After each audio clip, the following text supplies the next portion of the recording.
ইনশাআল্লাহ ইনশাআল্লাহ আমরা তার করতে চাই আমাদের উসমান হাদি ভাইকে যারা গুলি করেছে, যারা পরিকল্পনা করেছে, যারা পরামর্শ দিয়েছে, এই সকল দূষকদেরকে দ্রুত সময়ের মধ্যে অ্যারেস্ট করে বিচারের আওতায় নিয়ে আসতে হবে। একই সাথে বাংলাদেশে যারা এই দেশের সন্তানদেরকে বিশ্বাস করে না, আপনারা যেহেতু তাদেরকে আশ্রয় প্রশ্রয় দিচ্ছেন, কথা স্পষ্ট করে বলে দিতে চাই, ভারতের যারা সেপারেটিস্ট আছে বাংলাদেশে আমরা তাদেরকে আশ্রয় প্রশ্রয় দিয়ে যে সেভেন সিস্টার রয়েছে সেটাকে বাংলাদেশ থেকে মুক্তিকামী জনতা, আপনার আমার মৃত্যু এই নির্বাচন কমিশনের কাছে কেবলমাত্র একটি সংখ্যা। অথর্ব নির্বাচন কমিশন বলে হাদির মৃত্যু নাকি একটি বিচ্ছিন্ন ঘটনা।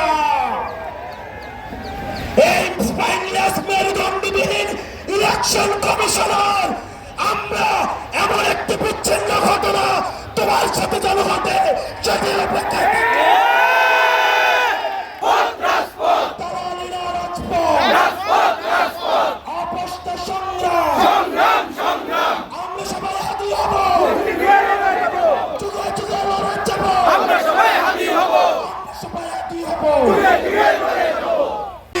আবার সকল রাজনৈতিক দলকে এক জায়গায় বসিয়ে দিয়েছে। বাংলাদেশ দেখে নাও, এখন আর কেউ অনলাইনে একজন আরেকজনকে কাদা ছোড়াছুড়ি করতেছে না, আর কেউ কাউকে টকশোতে গালিগালাজ করতেছে না। আদি প্রশ্নের সবাই এক হয়ে গেছে।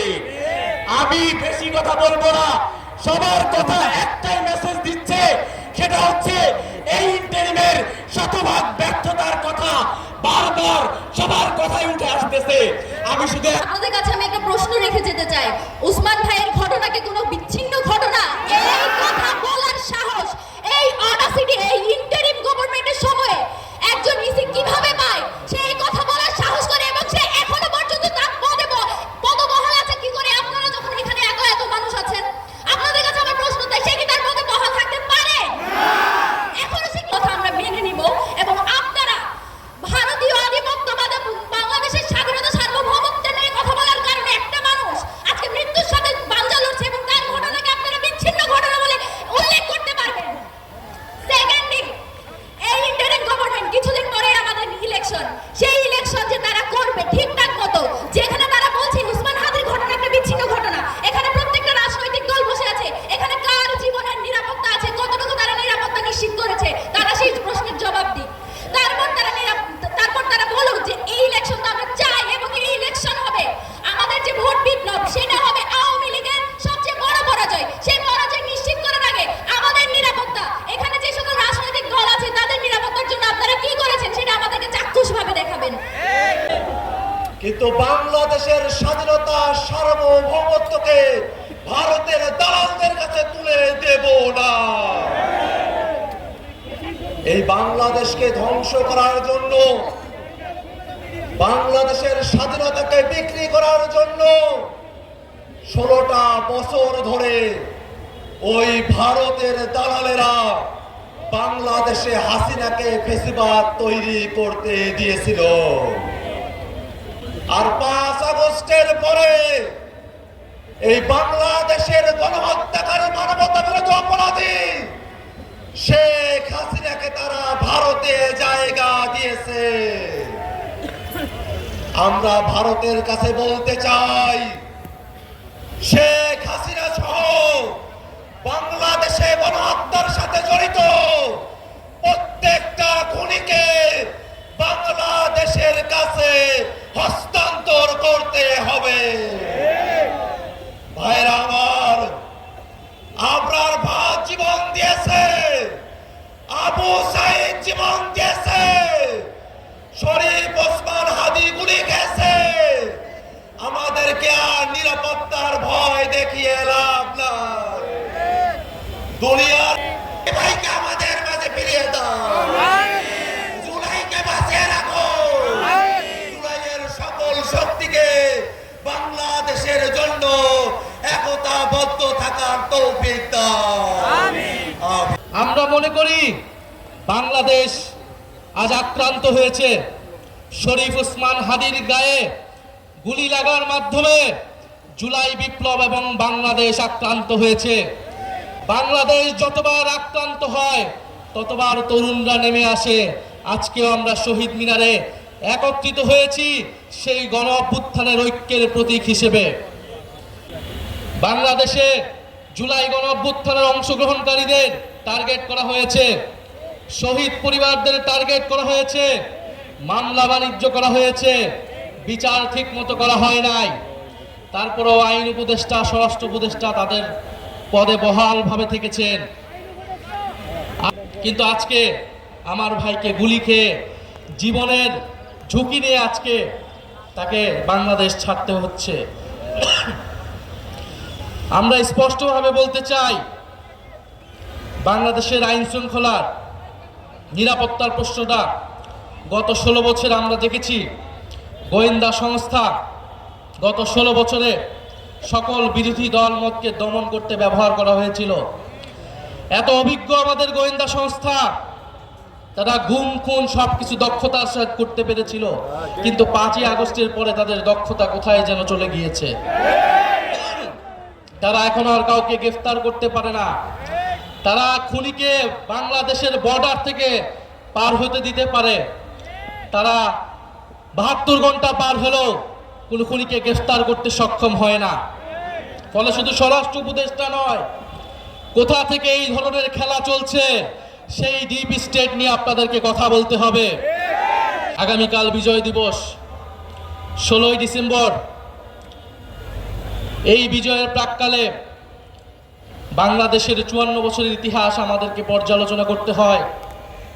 1971 সালের 16ই ডিসেম্বর থেকেই যেমন আমরা বিজয় পেয়েছি, তেমন আমাদের প্রতিরোধের যাত্রাও শুরু হয়েছিল। সেই প্রতিরোধ ছিল ভারতীয় আগ্রাসনের বিরুদ্ধে প্রতিরোধ। 1971 সালের 16ই ডিসেম্বর থেকে সেই প্রতিরোধ শুরু হয়েছিল। আজকে পর্যন্ত সেই প্রতিরোধ যাত্রা আমাদেরকে অব্যাহত রাখতে হচ্ছে। ফলে বাংলাদেশের মানুষকে আমাদের আহ্বান থাকবে, আগামীকাল আমরা উৎসব করতে রাস্তায় নামবো না। আগামীকাল আমরা প্রতিরোধের যাত্রা বাংলাদেশের রাস্তায় রাস্তায় পালন করব। এই ঢাকা শহরে আমরা প্রতিরোধের র্যালি করব। আমরা ভারতীয় আধিপত্যবাদের বিরুদ্ধে, বাংলাদেশ বিরোধী সকল ষড়যন্ত্রের বিরুদ্ধে আগামীকাল বিজয় দিবসে আমরা 16ই ডিসেম্বর ঐক্যবদ্ধ হব।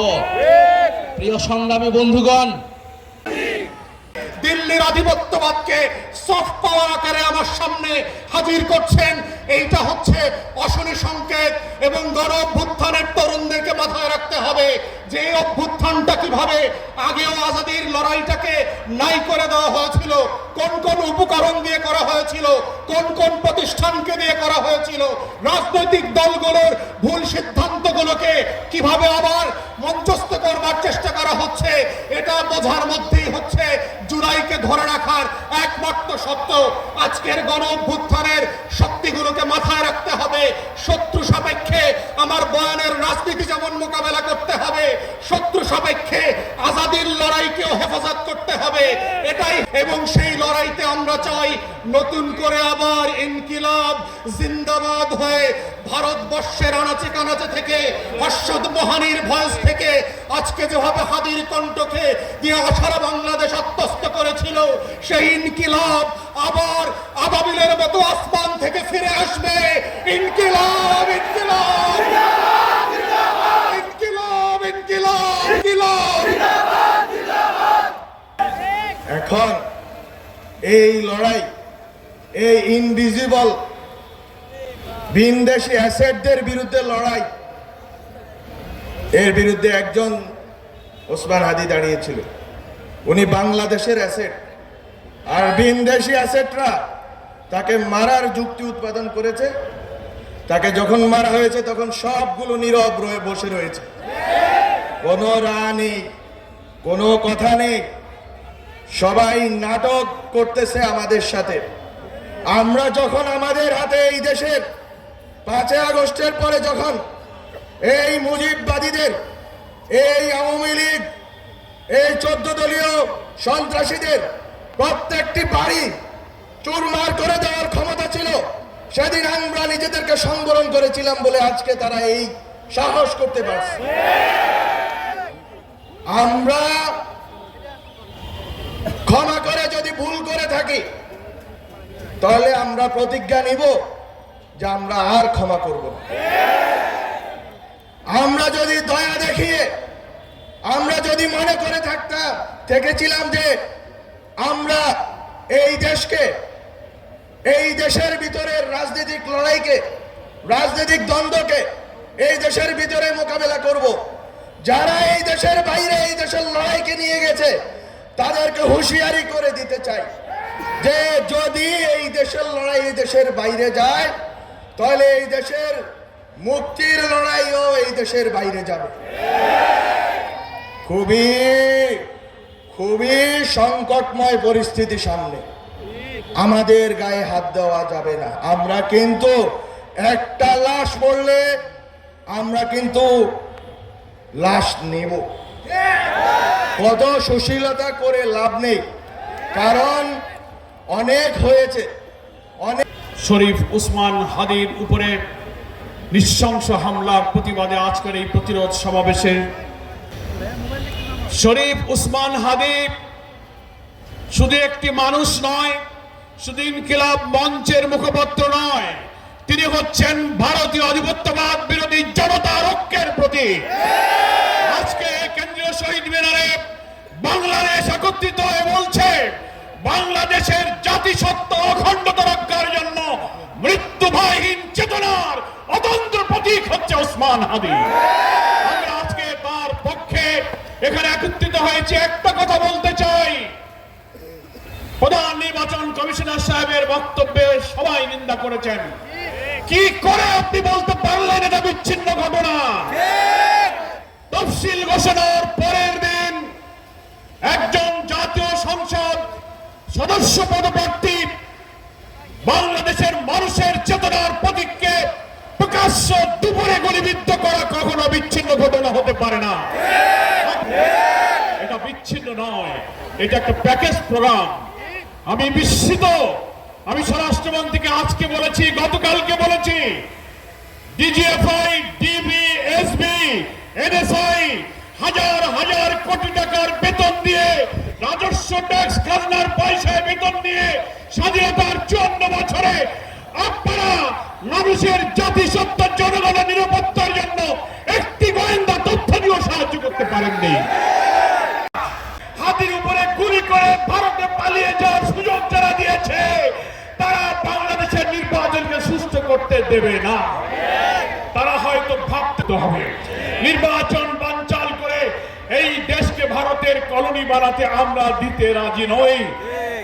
আজকে কেউ মনে করতে পারেন যে আওয়ামী লীগ তো বিদায় নিয়েছে, ইলেকশন করতে পারবে না, অন্য কোন দলকে আওয়ামী লীগ বানিয়ে ক্ষমতায় আনা যায় কিনা এই স্বপ্ন আমরা পূরণ করতে দেব।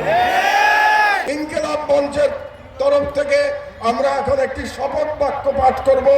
আপনাদেরকে আমি বিনীত অনুরোধ জানাচ্ছি যে আপনারা হাত উঁচু করে এই শপথের সাথে একাত্মতা প্রকাশ করবেন। শপথনামা। বিসমিল্লাহির রহমানির রহিম। আমরা আজ এই সর্বদলীয় প্রতিরোধ সমাবেশ থেকে মহান সৃষ্টিকর্তার নামে শপথ করছি যে জুলাইয়ের গণ আকাঙ্ক্ষার পক্ষে, বাংলাদেশের স্বাধীনতার সার্বভৌমত্বের প্রশ্নে আমরা সকল দলমত নির্বিশেষে ঐক্যবদ্ধ থাকব। দেশের গণতন্ত্র, মানুষের অধিকার ও জাতীয় স্বার্থের বিরুদ্ধে